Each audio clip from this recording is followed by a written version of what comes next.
Kita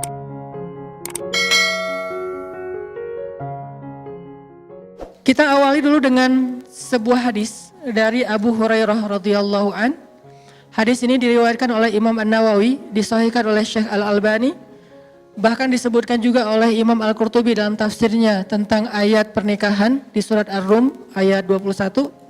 Nabi SAW bersabda, khairun nisa, perempuan yang paling baik atau istri yang paling solehah. Karena an-nisa dalam bahasa hadis kadang berarti perempuan secara umum, kadang berarti istri. Tergantung konteks hadisnya. Maka di dalam hadis ini an-nisa yang dimaksud di sini adalah istri. Khairun nisa, istri yang paling baik itu, istri yang solehah itu adalah ada 3 ciri-cirinya. 1, idza nazarta ilaiha sarratka. Kalau kamu melihat kepadanya, maka dia menyenangkan hatimu. Ini salah satu ciri istri yang solehah. Kalau kamu melihat kepadanya, maka dia menyenangkan hatimu. Idza nazarta ilaiha sarratka. Ini ciri pertama. Kata Nabi, khairun nisa, sebaik-baik perempuan atau sebaik-baik istri itu adalah idza nazarta ilaiha sarratka. Kalau kamu melihat ke arahnya, maka dia menyenangkan hatimu. Itu yang pertama. Yang kedua, idza amartaha ata'atka. Kalau kamu meminta dia sesuatu atau kamu menyuruhnya melakukan sesuatu, maka dia taat kepadamu. Itu ciri yang kedua. Kamu di sini siapa, ibu-ibu? Suami. Jadi kalau suami meminta sesuatu kepada istrinya, menyuruh sesuatu kepada istrinya, ata'atka, dia taat kepada suaminya. Itulah istri yang solehah. Dan yang ketiga, idza ghibta anha hafizatka fi amwalika wa ahlik. Kalau engkau meninggalkannya, kerja, dinas, kayak gitu-gitu, maka dia akan menjaga kehormatanmu dan hartamu dengan amanah. Menjaga kehormatanmu dan hartamu dengan amanah. Yang ketiga ini saya coba buka sedikit, karena ini nggak akan dibahas panjang. Menjaga kehormatan di sini artinya apa, ibu-ibu? Menjaga kehormatan salah satunya adalah tidak membuka aurat keluarga kepada publik. Apa aurat keluarga? Aurat keluarga itu bukan hanya tubuh. Itu kalau aurat fisik, aurat diri kita, aurat pribadi. Aurat keluarga, masalah keluarga. Jadi menjaga kehormatan suami artinya kita nggak boleh curhat di sosmed. Itu arti menjaga kehormatan suami. Tidak curhat di sosmed, baik dengan Instastory ataupun dengan postingan feed, baik dengan bikin vlog di YouTube ataupun tulisan panjang yang di-scroll nggak selesai-selesai di FB, atau bahkan sekedar status saja, update status di WhatsApp kita atau di Telegram misalnya.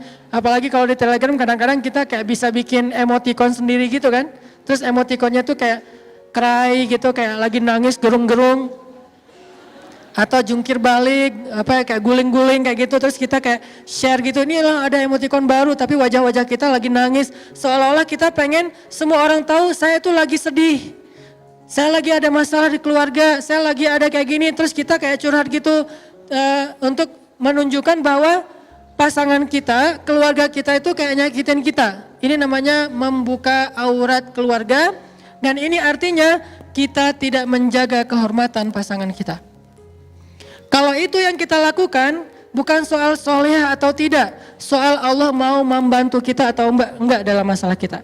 Begitu kita membuka di ruang publik, maka Allah udah langsung, kalau bahasa sosmednya Allah langsung unfollow. Allah tuh nggak suka banget dengan postingan kayak gituan. Sama kayak kita kalau ada postingan hoax, kalau ada postingan yang terlalu vulgar, kalau ada postingan yang kayaknya nggak nyaman gitu kan kita unfollow ya. Allah, malaikat juga gitu. Allah itu nge-follow kita. Mana ayat Allah nge-follow kita? Wa huwa ma'akum aina ma kuntum. Maka dia bersama kalian dimanapun kalian berada. La tahzan innallaha ma'ana. Jangan sedih, jangan khawatir, Allah bersama kita. Ma zannuka bisnain Allahu salisuhuma, kata Nabi. Kenapa kalian pikir kita cuma berdua? Bukankah Allah yang ketiga? Allah itu ngikutin kita, Allah itu membersamai kita kalau bahasa resminya.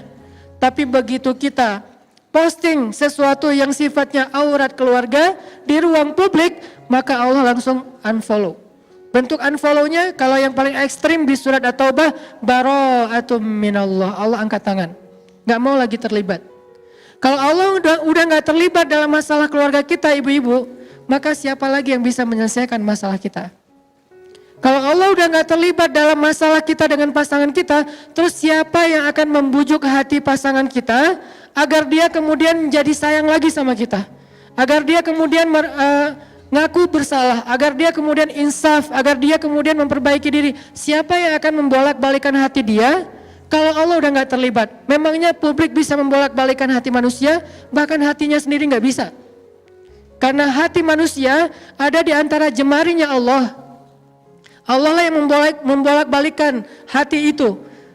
Yuqallib dzatal yamin wa dzatas shimal, itu Allah yang melakukan. Sehingga kalau Allah udah angkat tangan, udah gak ada lagi yang akan menolong kita dalam masalah keluarga kita.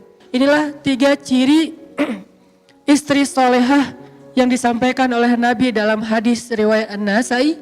1, idza nazarta ilaiha sarratka. Kedua, idza amartaha ata'atka. Ketiga, idza ghibta anha hafizatka fi amwalika wa ahlika.